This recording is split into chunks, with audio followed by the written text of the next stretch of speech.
broken necks, Krispy Kreme, and plenty of Star Wars, of course. These sci-fi scenes didn't quite land with all audiences. Rogue One, a Star Wars story, used digital de-aging techniques to bring back the character of Grand Moff Tarkin. While other films have used computer-generated imagery to restore an actor's younger likeness, Peter Cushing had passed away in 1994 at the age of 81. Lucasfilm controversially used archived footage to resurrect Cushing's face and place it onto the actor Guy Henry. The ethics of this technique started a fiery debate. It was one thing for Samuel L. Jackson to play a younger version of Nick Fury in Captain Marvel, but it was a different thing entirely to use a deceased actor's likeness. However, Tarkin was essential to the timeline of the story. Rogue One leads directly into the events of A New Hope, so Tarkin's image had to be kept identical to retain the continuity. That being said, it's arguable that continuity should not come at the cost of morality. The effect is distracting and slightly unnerving, and it felt especially odd for Henry's voice to be coming out of Cushing's body. Even if Lucasfilm did consult with Cushing's estate over the issue, the film set a dangerous precedent that could easily be taken advantage of. It was established in the first Transformers movie that Autobots and Decepticons had been on Earth for a long time. Transformers: Revenge of the Fallen tied the story into the creation of the Great Pyramids. Transformers: Dark of the Moon included a scene featuring the Apollo 11 mission, and Transformers: Age of Extinction blamed the extinction of the dinosaurs on a robotic culprit. Transformers: The Last Knight featured flashbacks to many different points in history, including World War II. Controversy emerged when set photos of Winston Churchill's home draped in Nazi flags were leaked. Some found the decoration of Churchill's residence with fascist material to be offensive. Director Michael Bay weighed in on the controversy, explaining that the script contained more context, and Churchill was actually a hero of this story. While Churchill's estate has yet to comment on the quality of The Last Knight, Churchill's grandson thought the controversy was pointless, as he felt that filmmakers should have the right to use a historical location for filming purposes. There are a lot of reasons why people should be upset with Transformers: The Last Knight, but the use of a Nazi flag for historical context is arguably not one of them. This was our finest hour. Stanley Kubrick is no stranger to controversy, but A Clockwork Orange provoked some strong reactions when it debuted. It was among the few films to receive an X rating that became a mainstream success, and one of the disturbing moments that earned that rating is a scene in which the young criminal Alex DeLarge and his gang break into a house. Alex assaults a woman while her husband is forced to watch. Critics who were disturbed by the film's graphic content zeroed in on the use of the classic song Singin' in the Rain as the most offensive aspect. Kubrick felt that he needed to show that Alex was beyond reason, and that any attempts to curb his behavior would be doomed to fail. The association of such a beloved song with disturbing events caused so much controversy that Kubrick asked Warner Bros. To remove the film from circulation in Britain. Gene Kelly, the star of the original Singin' in the Rain, was also upset, but not for the reasons that you might think. Malcolm McDowell revealed in an interview years later that Kelly hadn't been paid any royalties for the use of the song. It would be an understatement to say that Man of Steel was a divisive film. Zack Snyder's dark, moody take on Superman seemed to split DC fans down the middle. While some audiences appreciated the film's different perspective on the iconic hero's origin story, others criticized the violence, excessive religious symbolism, strange editing choices, and lack of emotion. However, there was one moment from Man of Steel that sparked a particularly huge debate among comic book fans. During the film's third act, Superman manages to corner General Zod and get him into a headlock. Zod threatens to murder an innocent family, and Superman is forced to snap his neck. Would Superman kill? It's a question that inspired responses from various DC writers. Man of Steel screenwriter David S. Goyer defended the moment and said that this version of Superman didn't know how powerful he really was. However, other comic book creators disagreed, stating that this was un-Superman-like and that he would have found another way. The symbol of the House of El means hope.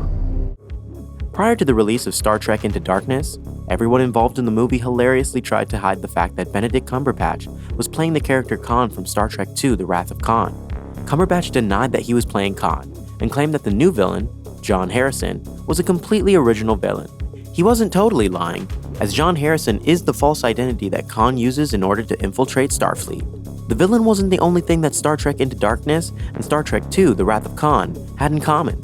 During the emotional ending of The Wrath of Khan, Spock gives his life to save Captain James T. Kirk and his friends. Into Darkness nearly replicates the scene, but reverses the roles. It's Kirk that gives his life, and Spock who is left to scream.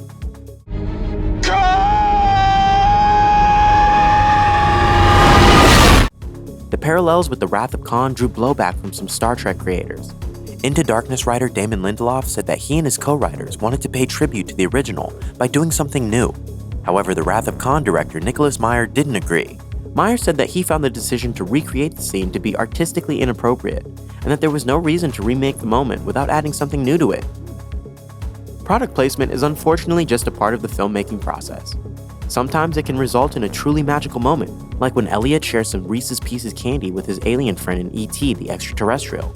However, product placement becomes distracting when it feels like the film is stopping dead in its tracks to run an advertisement. Case in point, the Power Rangers movie from 2017. This reboot featured an excessive amount of product placement for Krispy Kreme donuts and peaks with an entire action sequence. Fans of the franchise were upset about the shallow nature of the marketing tactics. Prior to the film's release, Krispy Kreme revealed a new line of donuts as a promotional tie-in, and the movie makes it seem like every social function in Angel Grove revolves around Krispy Kreme. It's a Krispy Kreme. Krispy Kreme. This is a special place. Very special. The Indiana Jones franchise isn't technically science fiction, is it? It is now, thanks to Indiana Jones and the Kingdom of the Crystal Skull. A twist at the end of the fourth installment revealed that some ancient civilizations on Earth were created by alien visitors worshipped as gods. The decision to put aliens in an Indiana Jones movie is part of the reason that Kingdom of the Crystal Skull took so long to reach theaters. George Lucas felt that aliens were essential, but Steven Spielberg and Harrison Ford thought that inserting science fiction elements into the franchise would be a mistake. The film went through several stages of development before Lucas, Spielberg, and Ford agreed on a final version of the script that incorporated aliens. It still inspired serious blowback.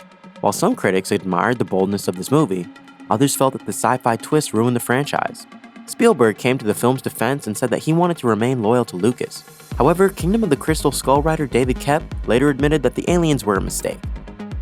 The Terminator franchise has been in serious decline ever since Terminator 2: Judgment Day. Without James Cameron at the helm, Rise of the Machines, Salvation, and Genesis all failed to recapture the same magic of the first two films. Terminator Dark Fate promised to do something different, as a legacy sequel brought back James Cameron as story creator, as well as Linda Hamilton as an older version of Sarah Connor. Unfortunately for Terminator fans, Dark Fate managed to completely ruin its characterization of Sarah Connor within the opening scene.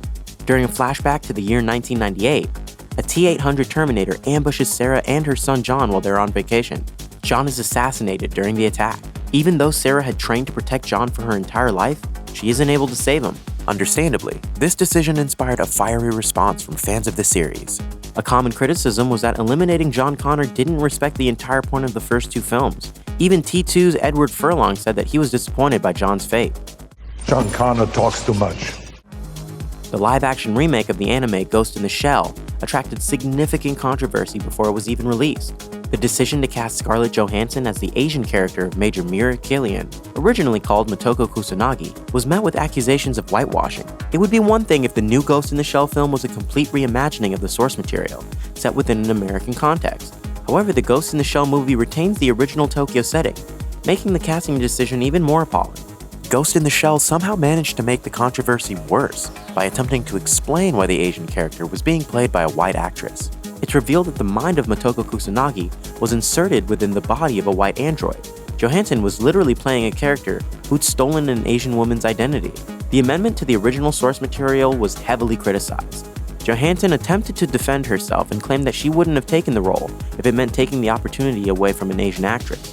Director Rupert Sanders also stood by the decision. The Alien franchise has no shortage of graphic moments, but few scenes in film history are quite as terrifying as the Chestburster moment in the original film. During a dinner with the crew of the spaceship Nostromo, a baby xenomorph burst from the chest of Executive Officer Kane, showering his companions in blood. In order to get the actors' authentic reactions, director Ridley Scott didn't reveal the full effect until the cameras were rolling. It was certainly a surprise for both the cast and the audience. The Chestburster scene was so disturbing that some audiences had to leave the theater entirely due to nausea. The moment became so iconic that the surprise has probably been ruined for younger science fiction fans who have never seen Alien in full. In the original version of Star Wars released in theaters, Han Solo shoots the bounty hunter Greedo when negotiations go wrong at the cantina. When he was reworking the film many years later, director George Lucas felt like the scene turned Solo into a cold-blooded murderer. Not wanting audiences to have the wrong impression about the beloved smuggler, he re-edited the scene for the 1997 special edition that was screened in theaters. In this revised version, Greedo fires his weapon and misses, at which point Han reacts at lightning speed by shooting back. This sparked an outcry among viewers. It felt like Han wasn't as clever as he was originally portrayed. The debate got even messier with each subsequent re-release of the film, as a sequence of the events changed again to have both characters firing at the same time. Lucas has continued to defend the scene amidst the controversy. He has said that he never imagined Han to be a merciless hitman, and he would only shoot in self-defense.